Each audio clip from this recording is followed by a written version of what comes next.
Bueno,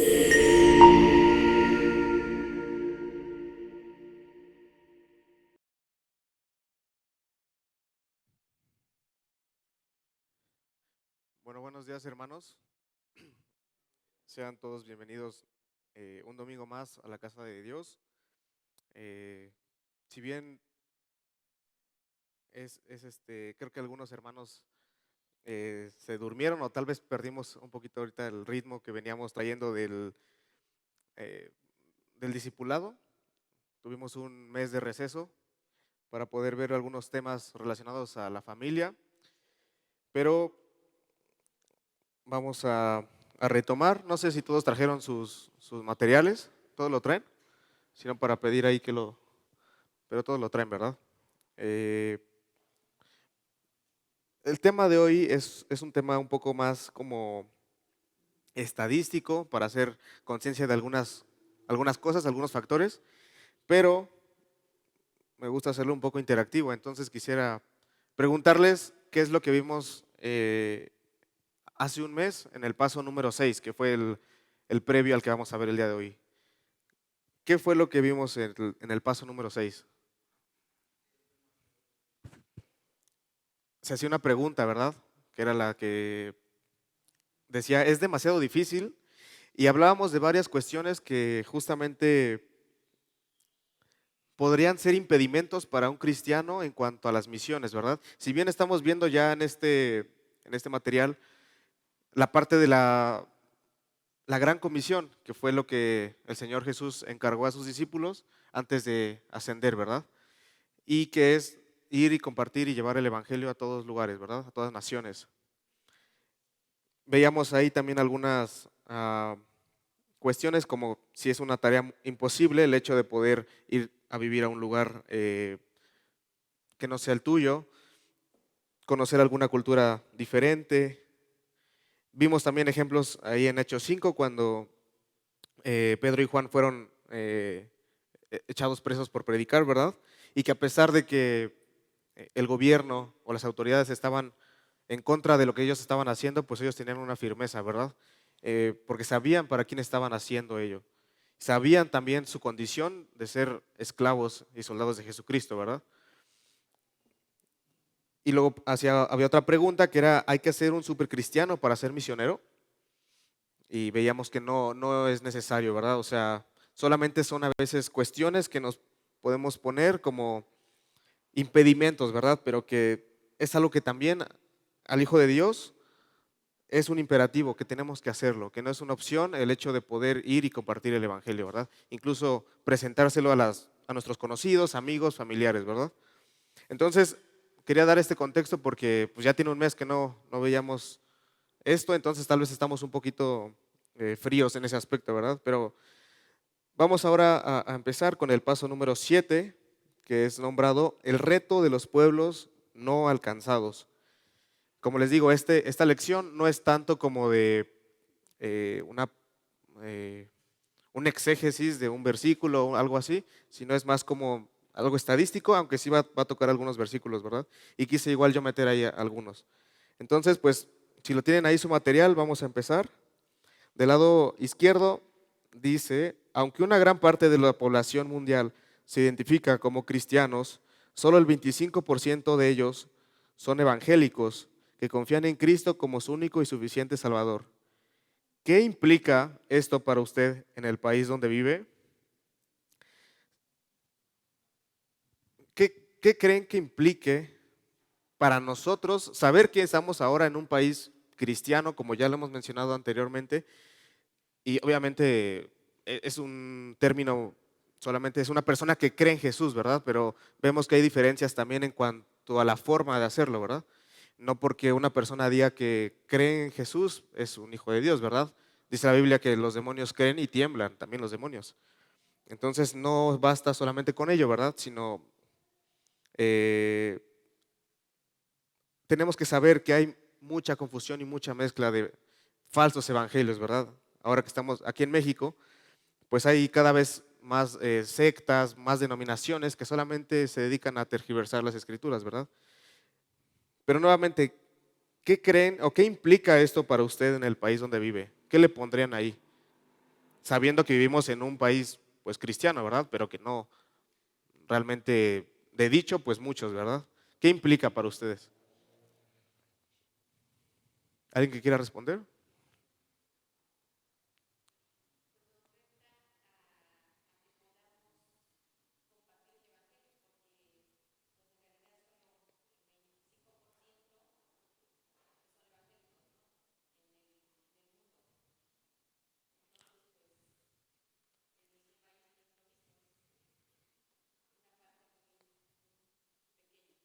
Ok.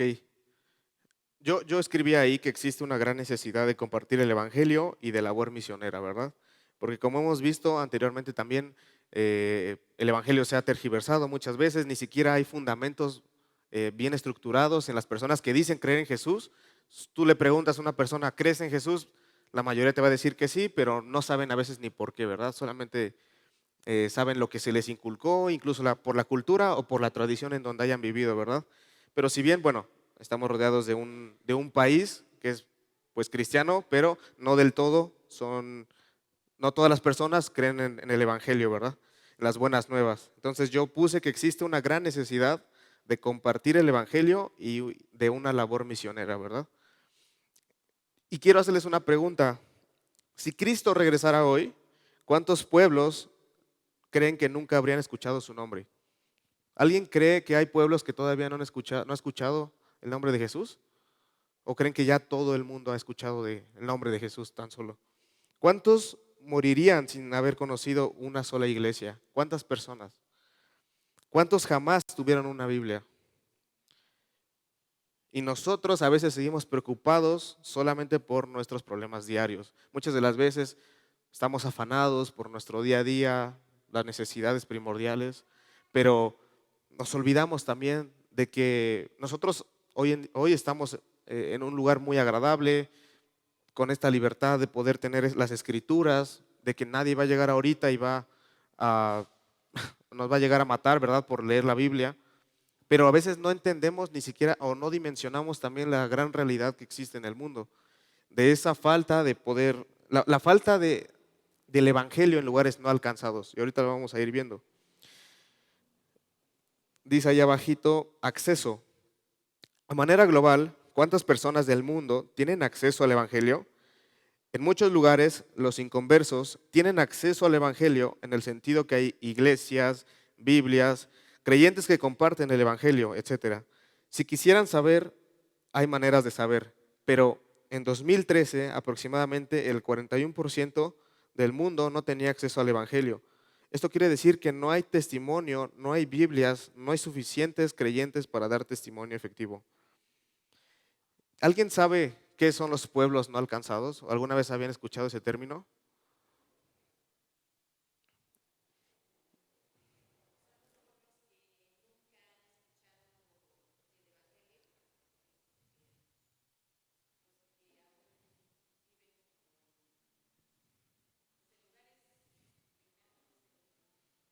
Sí, sí, sí. Muchas personas piensan que significa simplemente un país donde hay pocos cristianos, ¿verdad?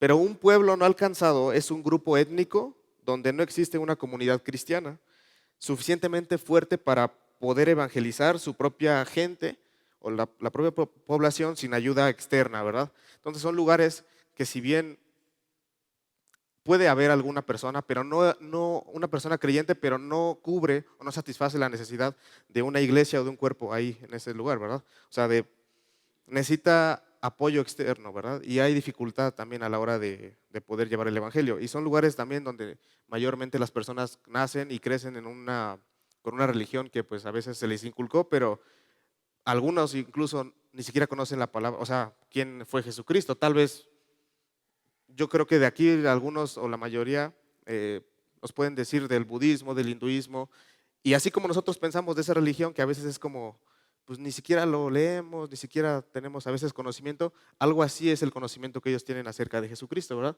Es una religión más, pero quién sabe quién fue, ¿verdad? No hay una Biblia, no hay un acceso, no hay tampoco misioneros, ¿verdad? Hay dificultad en cuanto al choque de culturas, ¿verdad?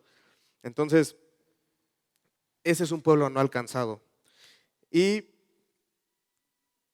Sí, puede haber ahí algunos creyentes, pueden existir una iglesia pequeña tal vez, pero todavía no pueden, como les digo, alcanzar a toda su cultura, ¿verdad? Y no solamente hablamos de un lugar geográfico, sino hablamos de idioma, de diferencia de cultura, de religión, de tradiciones y de identidad étnica, ¿verdad? Y por eso dentro de un mismo país pueden haber cientos de pueblos no alcanzados. Incluso aquí en México han habido lugares, o sea, hoy en día ya no, ya hay menor cantidad, pero hace 2 décadas, por ejemplo, había mucha deficiencia de evangelio en la zona norte, en grupos étnicos donde incluso solamente se hablaba dialectos o todavía. Por ejemplo, yo conozco un hermano, un misionero que es gringo y él llegó hace como 10 años justamente a la sierra de Sonora y él está de misionero. Él siendo nativo inglés, con su idioma inglés, tuvo que aprender el idioma, no me acuerdo qué idioma es el que hablan ahí, pero fue un proceso, un tiempo el que le tomó para empezar a hablar español y después hablar un dialecto, ¿verdad? Entonces, él me contaba que hace 10 años que él llegó y apenas, o sea, iba dando fruto lo que él había sembrado hace una década. Entonces, si bien era un lugar donde él llegó que no había el evangelio, no existía, existía el catolicismo, pero con mucho sincretismo.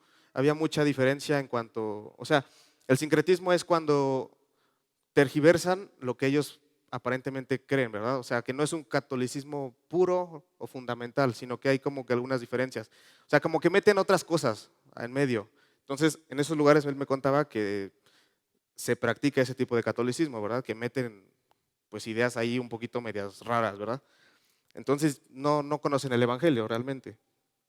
Y bueno, ahí dice, pueblos no alcanzados, la ventana 1040. Dice ahí en el párrafo, aunque el mundo entero necesita más del evangelio, hay algunas zonas que son prácticamente no evangelizadas. Hay una área del mundo llamado la ventana 1040. Se llama así porque abarca una zona entre los 10 y 40 grados norte de latitud. Algunos la llaman la faja resistente. ¿Alguien había escuchado de aquí este término de la ventana 1040? Bueno, en el ámbito misionero es muy mencionado esta área, porque justamente es ahí donde se concentra la mayor parte de gente que no ha conocido el Evangelio. Y justamente igual es donde hay más pobreza en el mundo, donde viven 2/3 de la población y hay dificultad en ese sentido para poder llevar el Evangelio. Si bien sabemos que el cristianismo se generó, bueno, sale de Jerusalén y todo esto, se expande como vemos los viajes de Pablo en toda Europa, luego se va a Roma, todo eso, se empieza a llenar de cristianismo y luego en el año 600 vemos que inicia la segunda religión más fuerte del mundo. ¿Cuál es? El Islam. Entonces, en la historia vemos que en el año 600 llega Mahoma y ahí empieza una nueva religión. Si bien el cristianismo fue fuerte en su inicio y hubo muchos conversos, ¿verdad? Pero cuando llega esta religión, ahora empieza mucho el tema de evangelizar, bueno, a la fuerza a través de los musulmanes. Y después de eso vemos también las cruzadas, bueno, es un poco de historia, pero lo que hemos visto es que el evangelio ha perdurado desde que inició hasta la fecha, ¿verdad? Y gracias a Dios hasta la fecha todavía es la religión pues que con más creyentes, con más fieles, ¿verdad? Obviamente yo sé que hay diferencias, pero como ámbito central cristianos, pues es la religión número uno. Entonces podemos ver que ahí, en toda esa zona es donde se concentran esas religiones, las 3 religiones más fuertes, el cristianismo, el islam y el budismo, ¿verdad? Entonces toda esa zona así se le nombra la ventana 1040. Antes era como la faja resistente porque los misioneros veían como un lugar donde era como muy complicado llevar el evangelio. Después se le adoptó el término de la ventana 1040 porque es una ventana de posibilidades que puede tener un cristiano, ¿verdad? Una puerta que se les puede abrir para poder llevar el evangelio. Y que en mucho tiempo se ha complicado. O sea, hay mucha persecución en toda esa zona. Si pueden ver ahí en el mapa, pues es una línea, como dicen que son unos grados del Ecuador, y es la parte norte de África, ahí pues lo que es Marruecos, todo eso, Medio Oriente, y luego está India y bueno, lugares asiáticos, ¿verdad? Entonces, ahí se concentra la mayor parte de gente que no cree en Jesús, ¿verdad? Entonces, ahí hay mucha necesidad de evangelio. Les voy a dar algunos datos interesantes acerca de estos grupos étnicos y de lo que existe en esta zona. Que hay más de 17,000 grupos étnicos en el mundo, perdón, y alrededor de 7,000 siguen considerándose pueblos no alcanzados. Allá, en el lado derecho del material, vamos a seguir con la lectura. Dice, porque la gente no ha oído o no ha respondido al Evangelio. En muchos países de la faja, la predicación está prohibida y hay gran persecución de los cristianos. En 2013 había por lo menos 2,000 millones en la ventana sin conocimiento suficiente para tomar una decisión en cuanto a Cristo. Aproximadamente las 2/3 partes de la población mundial vive en la ventana 1040. Allí vive la mayoría de la población mundial de musulmanes, hindúes, budistas y también los que están sin religión, como los ateos en China.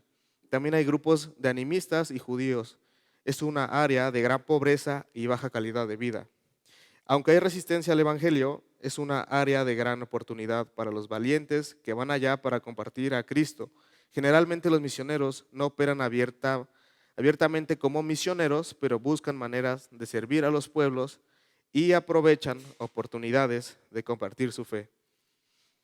Vemos ahí nuevamente que menciona que es una zona donde mayormente hay persecución, abarca incluso hasta Corea del Norte, que Corea del Norte ya lo vimos, es el país con más persecución del mundo, pero hay mucha dificultad en ese sentido, ¿verdad? En primer lugar, la diferencia de cultura, la diferencia de idioma, la diferencia de las tradiciones que también tenemos cada uno, ¿verdad? Y hay tantísimos ejemplos, prácticamente en este siglo es donde más ha habido justamente pues mártires en esa zona. Han habido muchos muertos porque van, comparten el evangelio y ya hay una cultura, mejor dicho, el gobierno que está en esa zona mayormente son los que persiguen a los cristianos. O sea, ya no hay libertad como hace en los años, en los 1500, por ejemplo, que todavía había oportunidad de poder compartir el evangelio y todavía no. Sí te llegaban a matar, pero no como últimamente. O sea, últimamente el tema es muy, muy duro contra los cristianos, ¿verdad? Entonces hay mucha deficiencia también de misioneros. Si bien hay muchos que van, pero también a muchos los matan en esa zona. Entonces, a veces no llegamos a dimensionar eso, porque cuando un misionero va a la zona de la ventana 1040, mayormente lo hacen de una manera incógnita. No puedes tú ir y decir, soy un misionero y te voy a compartir de Jesús, ¿verdad? Porque mayormente pues te van a matar, cosa que aquí en México pues no lo vivimos, ¿verdad? Hasta la fecha tú puedes ir, compartes el evangelio y ya está, ya dejaste ahí versículos, la semilla. Pero en esta zona no pasa así. Es por eso que se le nombra la ventana 1040. Y la ventana 1040 expresa varias consideraciones importantes que nos demandan orar por este lugar. Les voy a dar algunos datos. De los casi 4 billones de personas que viven dentro de esta ventana, casi el 70% de ella tienen menos de 35 años. Esto quiere decir que está surgiendo una gran influencia en los jóvenes. Existe una gran necesidad de jóvenes que conozcan de Jesús, ¿verdad? El 95% de la gente no es alcanzada por el Evangelio todavía. Mientras tanto, es el lugar con los países menos evangelizados. Esta gente puede morir sin conocer a Cristo. El 87% de la gente representa a los habitantes más pobres del mundo. Nuevamente recordemos, es de las zonas con más habitantes pobres en el mundo. El dominio de los 3 grandes bloques religiosos no cristianos tienen su sede en esta región. Nuevamente el Islam, el budismo y el hinduismo. Tienen gran variedad de etnolingüística, o sea, existen muchísimos tipos de lenguas, muchos idiomas en esa zona. Y es conformada por la existencia de grandes ciudades no alcanzadas. Entonces, como vemos, en toda esa zona se centran los lugares más importantes de cada religión. Ahí en esa zona, lo pueden encontrar. Y lo pueden investigar también si quieren después. Eh, Otros datos es que cerca del 36% de la población mundial tiene la oportunidad de oír el evangelio, pero permanece no evangelizados, a pesar de la frecuencia de iglesias en su región. Esto deja 32% de la población mundial que no tiene oportunidad de oír el evangelio. Muchos de estos nunca han oído el nombre de Jesús, unos 680 millones de personas. A veces, nuevamente les digo, no dimensionamos la necesidad que existe en estos lugares, ¿verdad? Porque tal vez no hemos ido y no vemos los datos y no vivimos en esa cultura. Hoy en día sales aquí, ¿cuántas iglesias no ves por lo menos, no? O sea, sí, católicas, pero al final, bueno, se denominan cristianas. Luego sigue ahí el material y habla acerca de las traducciones de la Biblia. Dice, hay muchos grupos dedicados a la traducción bíblica. Aquí algunas estadísticas, datos de Wycliffe Global Alliance 2014. Ese es un ministerio que se dedica a la traducción de la Biblia, que fue por John Wycliffe, que fue la primera persona que tradujo la Biblia del latín al inglés. Y gracias a él, bueno, ahora tenemos la traducción al inglés y luego ya ahora al español, ¿verdad? Es por eso que este es un ministerio que se dedica a la traducción de Biblias a diferentes idiomas. Es un ministerio protestante realmente. Y bueno, ahí vemos los puntos. Dice, porciones de la Biblia existen en 1023 idiomas. Nuevos testamentos en 1329 idiomas.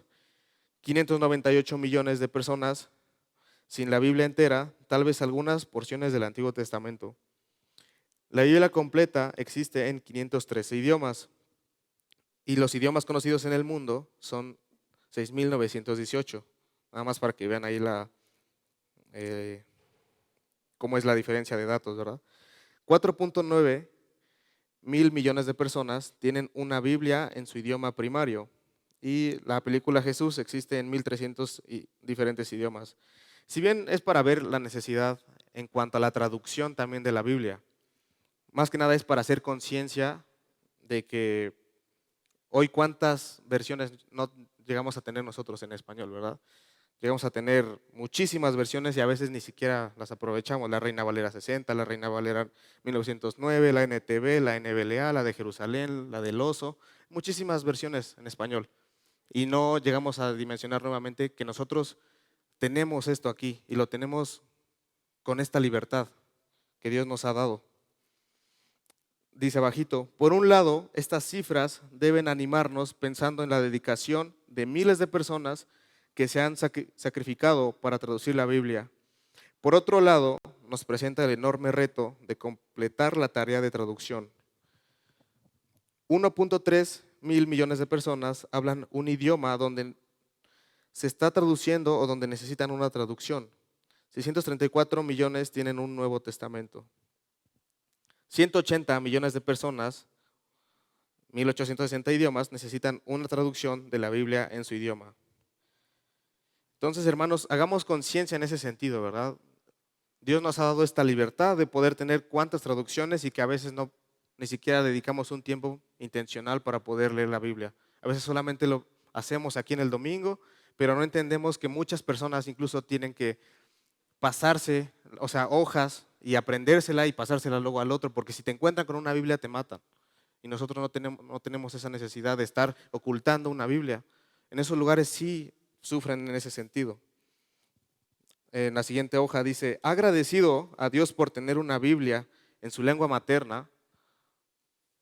Todos nosotros hemos nacido aquí, no hay nadie que sea del otro continente, pero cuando nacemos ya tenemos la libertad de poder escuchar del Evangelio. Los niños que van a la escuelita y todo esto, ya se les está inculcando del Evangelio. Pero ¿cuánta gente nunca ha escuchado del Evangelio? ¿Hemos agradecido realmente a Dios por tener una Biblia en su mano? No solo tenemos una Biblia, sino muchos tenemos varias traducciones de la Biblia. ¿Aprecia su Biblia o solamente la utiliza como un amuleto? ¿Qué parte tiene en su vida diaria? Y ahí pues está la libertad para que cada uno escriba qué considera de la Biblia, si realmente la está apreciando o qué significa para usted el tema de tener una Biblia y poder abrirla con esa libertad. ¿Y por qué hablamos de las misiones en lugares donde no ha llegado, no han llegado a conocer de Jesús, verdad? Porque lo podemos ver incluso desde el Génesis. ¿Cuál fue la intención de de Dios a la hora de que cuando le dice a Abraham? Vamos a leerlo, es Génesis 12, 1 y 3, donde vemos cómo es que el corazón de Dios se muestra en Abraham. Es Génesis 12, 1 y 3. Este capítulo es donde Dios llama a Abraham y voy a hacer la lectura, solo son los 3 primeros versículos. Dice, pero Jehová había dicho a Abraham, vete de tu tierra y de tu parentela y de la casa de tu padre a la tierra que te mostraré, y haré de ti una nación grande y te bendeciré y engrandeceré tu nombre y serás bendición. Bendeciré a los que te bendijeren y a los que te maldijeren maldeciré, y serán benditas en ti todas las familias de la tierra. Podemos ver que la intención de Dios desde ese inicio es que toda lengua, toda tribu, toda nación llegue a conocer y sea bendita.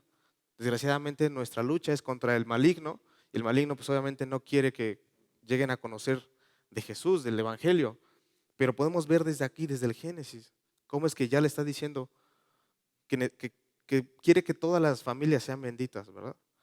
Desgraciadamente hay mucha falta del Evangelio. Dice ahí abajito, nuestra parte, ¿qué actitud debemos tomar ante este reto abrumador de los pueblos no alcanzados? ¿Qué actitud debemos tomar? ¿Alguien que opine algo?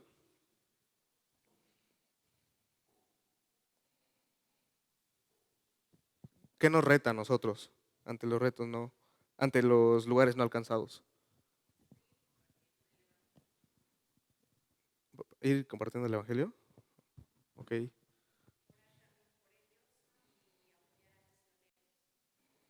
Orar por ellos. Si bien no todos vamos a tener la bendición de poder ir a otro continente a compartir el Evangelio, pero Dios sí nos demanda algo, el tema de la oración, orar por las personas que ya están en ese lugar o que incluso van a ir a ese lugar. A veces nos olvidamos de esas personas, hay mucha necesidad también de oración, mucha gente que no tiene a veces los recursos, pero están en un lugar donde están ahí para compartir el Evangelio. Gente que estudia una carrera, se dedica a algo y se va a ese lugar a trabajar, no con la intención de generar para sus vientres, sino para llevar y compartir el Evangelio. Mucha gente lo hace así, de esa forma. Nosotros tenemos gran comodidad y ni siquiera llegamos a veces a orar por ellos. O sea, creo que a mí me reta mucho estos temas porque yo he visto también la necesidad que hay a veces en esos lugares. La gente que te dice, oye, ora por mí, no tenemos a veces para comer, o sea, tenemos estas dificultades y nosotros no llegamos a orar. Entonces, debemos involucrarnos al orar, al ofrendar incluso, o al ir o enviar a personas, ¿verdad? No todas las personas vamos a poder hacerlos, pero si Dios llega a mandar a una persona, pues apoyarlo con la oración y también con el sustento. Los invito a que abren Salmo 67, donde es un salmo que es prácticamente un himno misionero, que habla acerca de la exhortación a las naciones para que alaben a Dios. Salmo 67.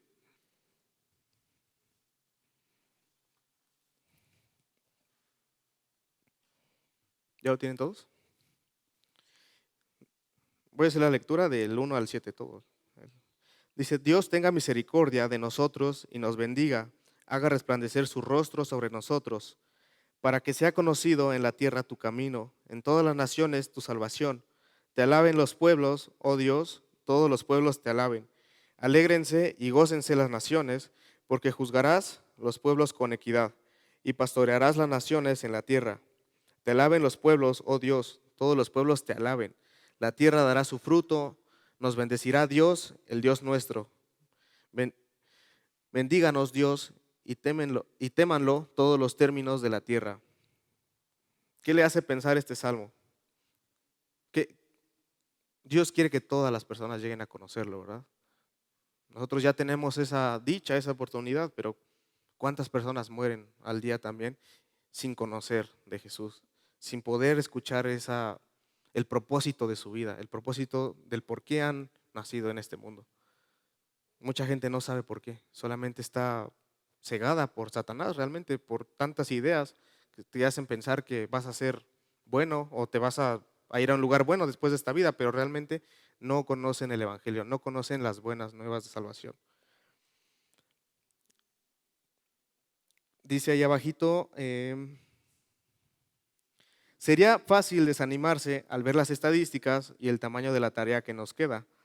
Pero recuerde, usted no es responsable de evangelizar a todo el mundo, pero sí de participar en las misiones de alguna manera. Cada quien tiene su grano de arena a contribuir. No sea intimidado frente a un trabajo tan grande, sino pregunte a Dios, ¿qué quieres que yo haga para alcanzar a mi mundo? Luego dice abajito, pasando la antorcha. Se puede dividir las naciones en dos bloques, el norte global y el norte global y el sur global. El norte global es Europa, Norteamérica, Australia, Nueva Zelanda. Es el bloque de naciones que tradicionalmente en la época moderna ha mandado más misioneros. El sur global es África, Asia, Latinoamérica, Medio Oriente, Caribe y las islas del Océano Pacífico Sur, antes llamado el tercer mundo. Incluyen los países que antes recibían misioneros, o sea, el campo misionero. Guillermo Taylor llama la época presente en misiones como el movimiento misionero donde todas las naciones a todas las naciones. ¿Por qué? Hay un despertar en los países del sur global. En números crecientes están mandando misioneros a lugares como la Ventana 1040 o a los menos alcanzados en su propia región o país. Hoy misioneros viven de todo el mundo, no solo del norte. Como puede ver en el siguiente cuadro, la cantidad de misioneros del sur aumenta año tras año a tal punto que pasará los del norte en número. Estos datos nos deben animar. Al final, bueno, habla ya de algunos datos de la cantidad de misioneros del norte global y del sur global. Y tal vez ahí vemos muchas cifras y todo, la creciente también, pero me quiero enfocar ahorita más en 2 de Timoteo 2:2, que los voy a invitar a que lo abran. Son datos que, como les mencioné, pues están ahí para hacernos conciencia de la necesidad del Evangelio y es importante hacer conciencia. Pero vamos a ver también qué dice 2 de Timoteo 2:2.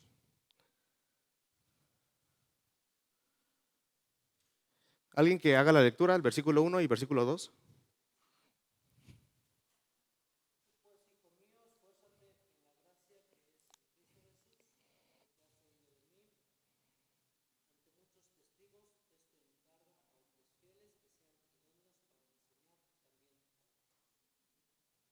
Okay. Lo que has oído de mí ante muchos testigos, esto encarga a hombres fieles que sean idóneos para enseñar también a otros. ¿Cómo estamos viendo el cumplimiento de esto en misiones hoy? ¿Qué piensan? ¿Qué responderían ahí?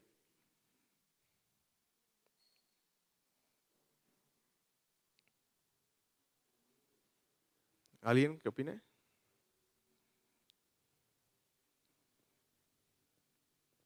Según este versículo, ¿cómo estamos viendo el cumplimiento de esto en misiones hoy?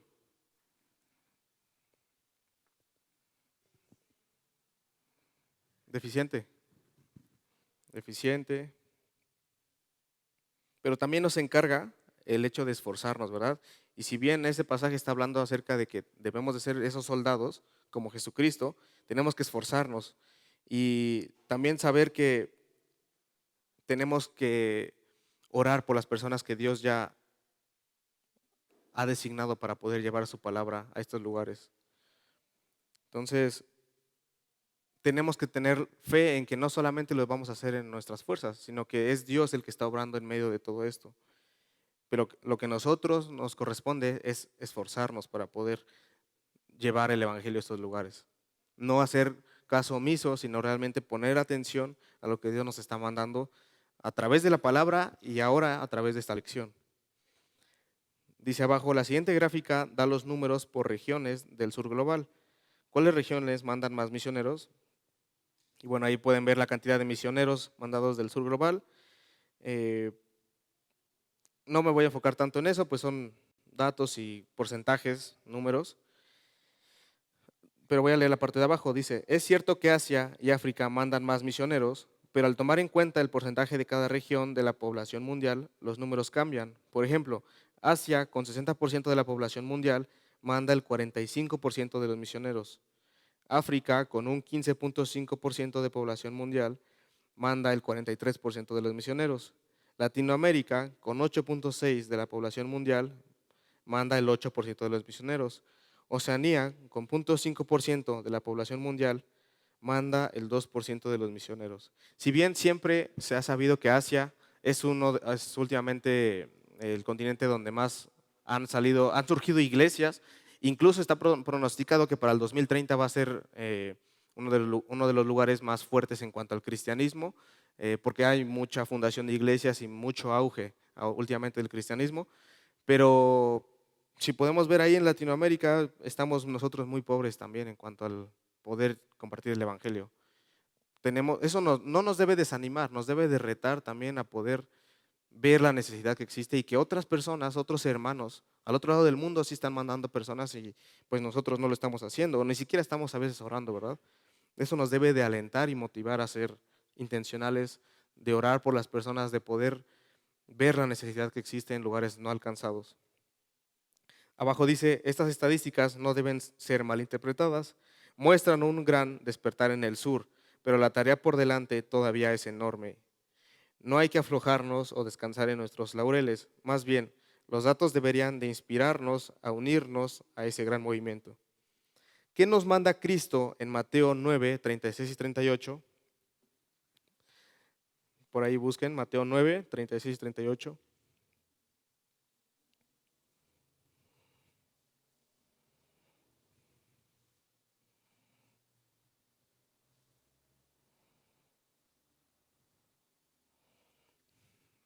¿Alguien puede hacer la lectura? Ahí está.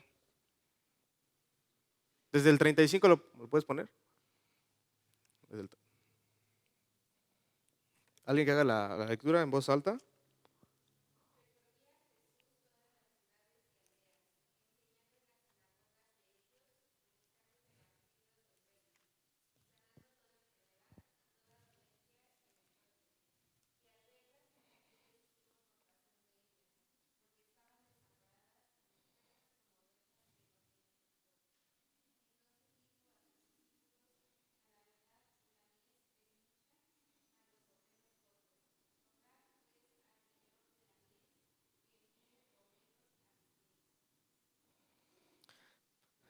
Podemos ver que está hablando de un contexto donde, si bien Mateo viene hablando acerca de la importancia de la iglesia y de lo que tiene que hacer la iglesia, me gusta porque aborda este pasaje justamente de la necesidad que existe del evangelio.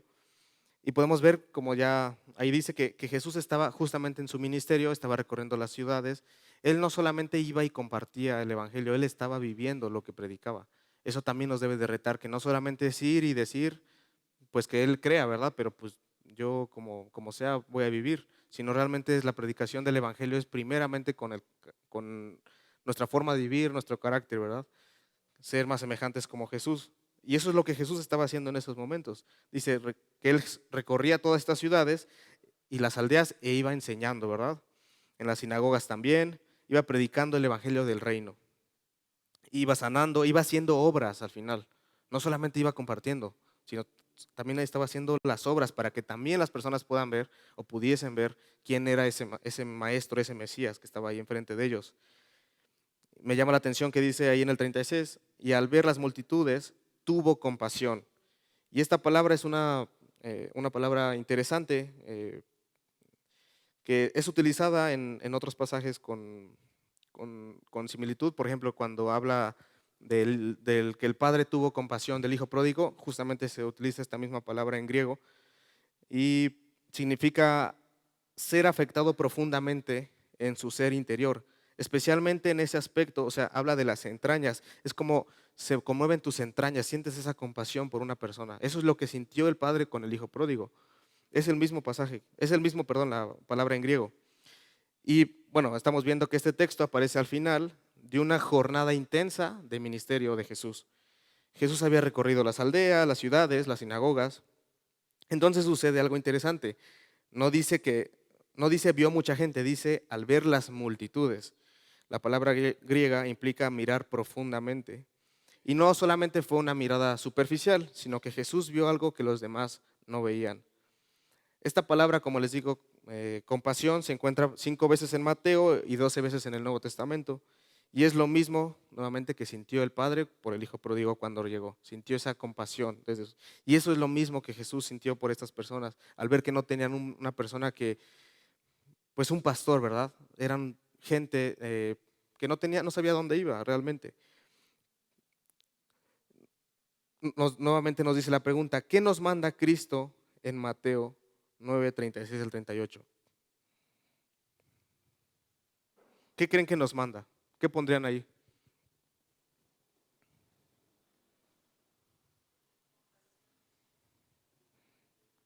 Nos manda también a tener compasión, así como Él lo tuvo. Pero también nos manda a orar para que Dios envíe más misioneros al mundo sin Cristo, a las zonas que no ha llegado el Evangelio. Porque aquí tenemos la facilidad de hacerlo, pero en esos lugares es un trabajo de evangelismo un poco más planificado. Y justamente yo recuerdo que hacíamos un trabajo de poder organizar, en el instituto hacíamos un trabajo para poder gestionar y organizar el trabajo evangelístico en una zona no alcanzada. Y hacíamos gráficos y estadísticas y veíamos, o sea, cuánto tiempo tienes que involucrar, tiempo, dinero y esfuerzos para que una persona pueda llegar a un lugar así y pueda entender el idioma y pueda solventarse económicamente y es mucha inversión de muchos factores, ¿verdad? Entonces, hay gente que ya ha sido como designada para hacer eso. Hay que orar por ellos. Es lo único, por lo menos lo que tenemos que hacer como iglesia, orar por esas personas que han sido mandadas. Lo hemos visto también en Hechos, cuando las personas iban, la iglesia oraba por ellos, ¿verdad? Para que pudieran llevar el evangelio, porque esto no es una labor meramente o sea, un trabajo pues por gusto, ¿verdad? Sino es algo que Dios nos está mandando a nosotros. Dice abajo, oración. Señor, muéstrame cuál es mi parte en tu plan de las misiones mundiales. Estoy dispuesto a oír y obedecer. Luego dice ahí, lea Hechos del 15 al 21 otra vez, un capítulo por día. Es lo que manda ahí el cuaderno. Y luego, como tarea, se queda memorizar el Salmo 96:3, que dice, proclamad entre las naciones su gloria, en todos los pueblos sus maravillas. Entonces, si bien, hermanos, pues no es una lección un tanto corta, más estadística, no quería como aburrirlos tanto con las estadísticas, pero sí es importante ver la necesidad que existe en estos lugares donde no se ha llegado el Evangelio. Si hoy nuevamente tienes la oportunidad de compartirle el Evangelio a tu amigo, a la persona con la que trabajas, a algún conocido que tú sabes que tiene la necesidad, pues comparte el Evangelio. Nosotros tenemos esa oportunidad, no tenemos que ir hasta el otro lado del mundo para hacerlo. Dios nos sigue pidiendo, nos demanda que sigamos compartiendo el Evangelio y que seamos intencionales con el prójimo. No hasta el otro lado del mundo. Si Dios manda a alguno, pues que así lo sea, pero seamos intencionales a compartir el Evangelio con las personas que pueden tener la facilidad de escucharlo con esta libertad que tenemos aquí en este país, ¿verdad?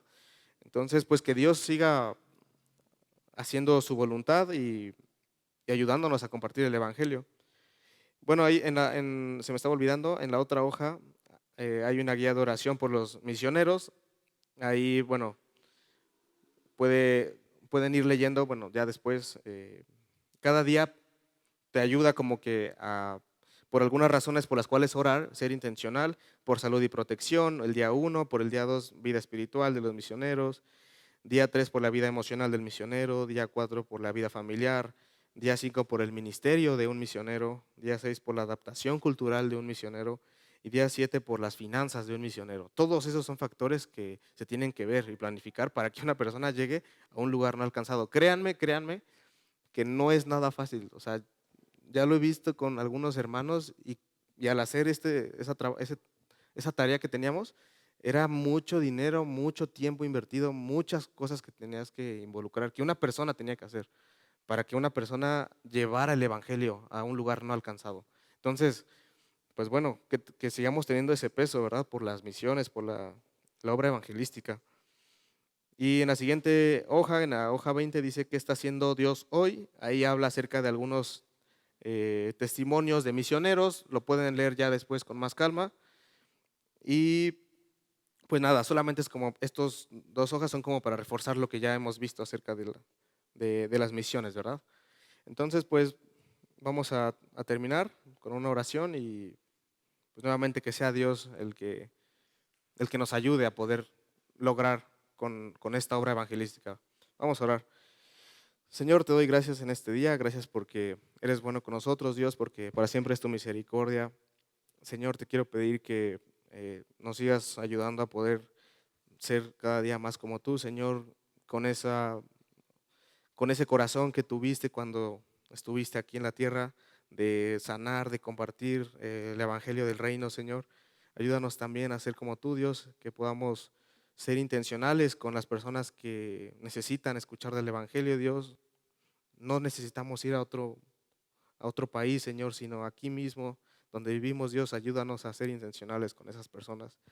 Perdónanos también cuando muchas veces no oramos por los misioneros, Dios, pero quiero pedirte por ellos, Señor, para que tú conoces dónde están, Dios, en qué lugares se encuentran, las necesidades que pasan, Señor, la familia, la cultura, el idioma, Dios. Dale sabiduría para poder compartir el Evangelio y que también sientan ese respaldo de parte tuya, Dios. Que también las personas que van a escuchar del Evangelio pues puedan conocerte, Dios, que puedas tocar sus corazones, Dios. Gracias por este día y por este tiempo que podemos tener, por la libertad de abrir el Evangelio, Dios, y darnos fuerzas y guíanos para poder hacer esta obra. Te dejo este día en tus manos y te damos muchas gracias. En el nombre de Jesús. Amén.